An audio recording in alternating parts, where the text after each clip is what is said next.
Nimewaita niwape tukio moja ambalo tunaendelea nalo kwenye mkoa wetu wa Rukwa.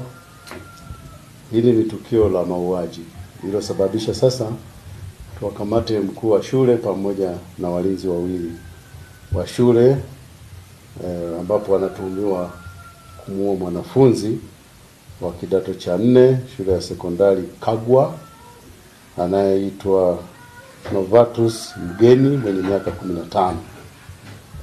Hawa tuliowakamata kama nilivyosema ni pamoja na mkuu wa shule ya St. Kagwa ambaye anaitwa Zakaria Mwasenga ana miaka 47, lakini wengine tuliowakamata kama nilivyosema ni walinzi wa shule hii ya St. Kagwa. Mmoja anaitwa Michael Donsiano ana miaka 33 na wa pili Geoffrey Simon ana miaka 30.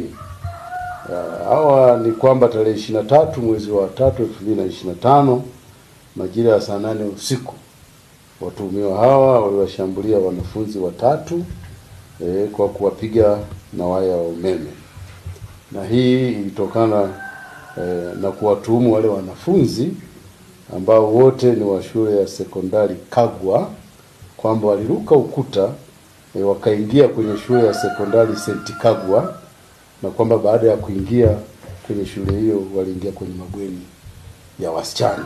Kwa walivyokamatwa ndipo wakashambuliwa na huyo mwalimu pamoja na hao wanafunzi.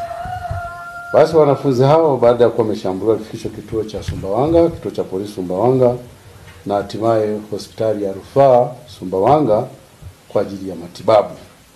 Wanafunzi wawili walitibiwa na kuruhusiwa, lakini huyu Novatus yeye hali yake iliendelea kuwa mbaya na hivyo akahamishiwa hospitali ya rufaa ya Kanda kule Mbeya ambako alifariki akiwa anapatiwa matibabu. Kwa hivyo tunalo tukio hilo la mauaji. Watu hao tunaendelea kuwashikilia wakati tunakamilisha upelelezi wetu. Jeshi la polisi mkoa wa Rukwa tunatoa wito kwa wakuu wa shule, walimu, lakini hata na wale wasimamizi wa taasisi za elimu, pale mwanafunzi anapokiuka taratibu za shule basi watoe adhabu. Kama kuna lazima kutoa adhabu, watoe adhabu kwa mujibu wa taratibu zilizotolewa na Wizara ya Elimu. Wito wetu ni huo. Waandishi, nawashukuru sana.